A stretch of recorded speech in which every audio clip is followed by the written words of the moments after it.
And I'm sorry, how old did you say you were? I'm 27. You're 27. You should not be dating 18-year-olds. No. I know 18-year-olds are legal under the law, but what is a 27-year-old doing with an 18-year-old? As a kid growing up who really enjoyed science and math, I took an early notice to patterns. And the thing about patterns is once you start to see a pattern, it's very difficult to unsee it. And a pattern that has emerged recently is that of very young, and by young I mean under 25, NBA basketball players having children with women in their 30s, even up into their mid-30s. But another pattern that correlates with this is the fact that this is celebrated, that these young ladies are getting the bag. And once you start seeing these kinds of patterns, you notice it's very interesting the kinds of things that get celebrated in modern day culture. The judge in Fulton County ruled that Teyana gets to keep 4 of their main properties worth about $10 million. Iman has to make a one-time payment of $1 million. Iman also has to pay $8,000 a month in child support for their girls, Rue and Junie, and cover all their private school fees. Teyana's keeping a bunch of cars, including a Maybach, a Mercedes Sprinter, a tour bus, and her favorite, the Bronco. She's also holding on to her businesses, tailor-made and Auntie's looks, like Teyana came out with a big win. She won. Another pattern I've come to notice is the celebration of not just divorce, but the winning of assets specifically from men in said divorces. Any child or person that is a product of a divorce, especially if it's against their will tell you how difficult it is to go through one. It is almost as if you're mourning a family that you thought would come to fruition, but never did. And you have to pick up the pieces, and oftentimes those people, and specifically men, will look around and see a chorus of people saying, you must have done something that affronted that young lady, or you should have been a better husband, as opposed to the fact that the man himself or the children might be mourning a family that they thought was there, but never was. It's tough when it feels like you're going through something alone and no one understands, and no one's there for you, and it's just like, when you're a man, especially a black man, they're like, oh, he's tough, he's strong, but it was a year and a half crying myself to sleep every night. Nobody see that. Yeah. Nobody see that. Yeah.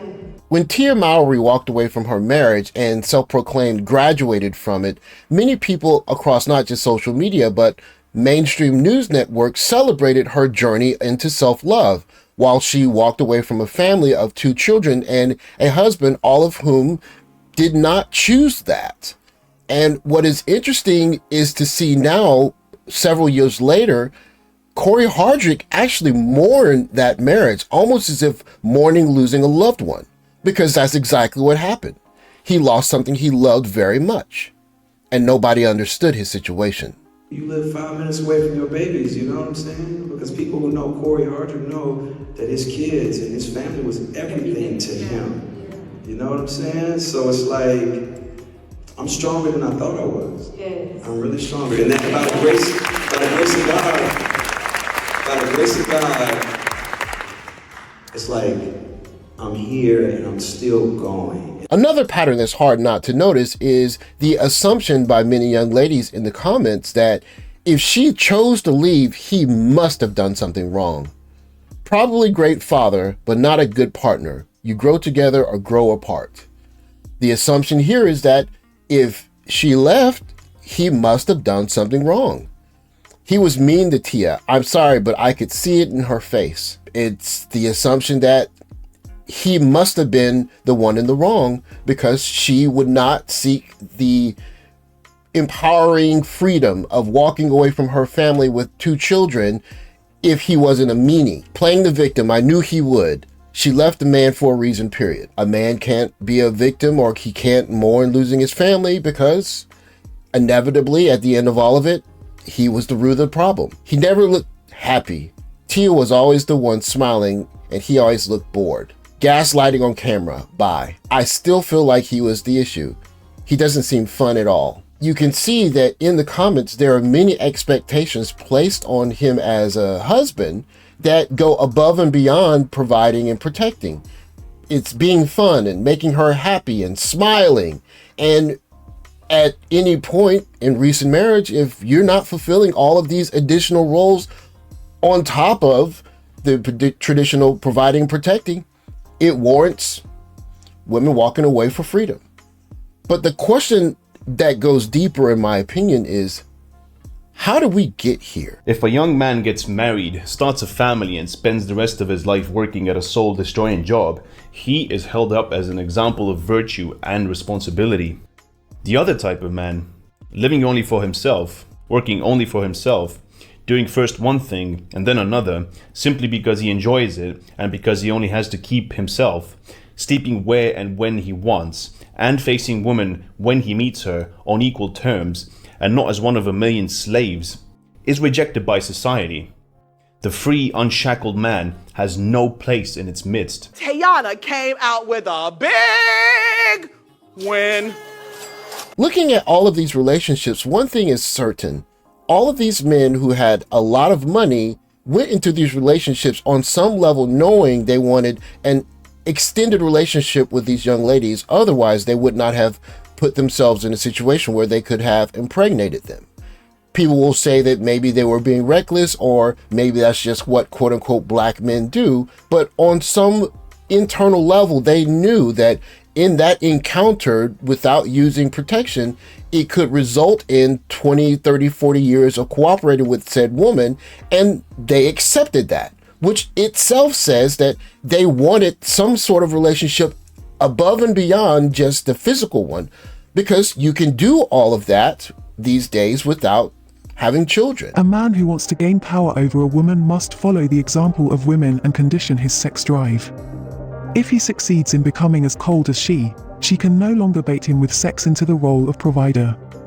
At most, she could offer herself as an equal sex partner, as dependent on him as he is on her. If men could abstain from sex at judicious intervals, they might even succeed in normalizing the female sex drive, even make women desire them more than the other way around. While we all can't do it, one person who has avoided this kind of difficulty is Leonardo DiCaprio. Of course, we can't live the lifestyle he's living because he's a A-list movie star, but he has come to understand the relationship dating market in a way that many of us who may have been programmed to seek out family and walk into a legal situation that will have us paying for a family that we did not walk away from. It only makes sense, really.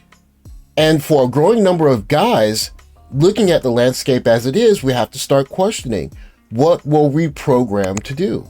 And why were we programmed to do it when the status quo is essentially going to, at a clip of what out of every 2 marriages, if not more, going to just simply eat up a man, his finances, his emotional well-being, and his hopes and dreams. When a well-meaning man is in a situation where a woman walks away from a marriage because she's unhappy or because she wants to pursue her freedom and she's celebrated for it, and the man is castigated and chastised because he wasn't fulfilling the role of a good husband, if you will, then well-meaning men have to take a step back and think about the programming that got him there in the first place.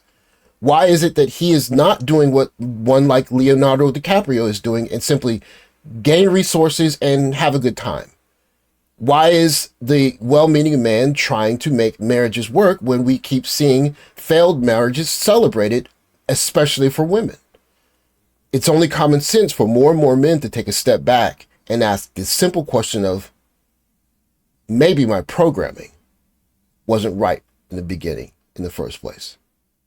Thanks for watching. Like, subscribe, comment below. I'll catch you next video. Take care, guys.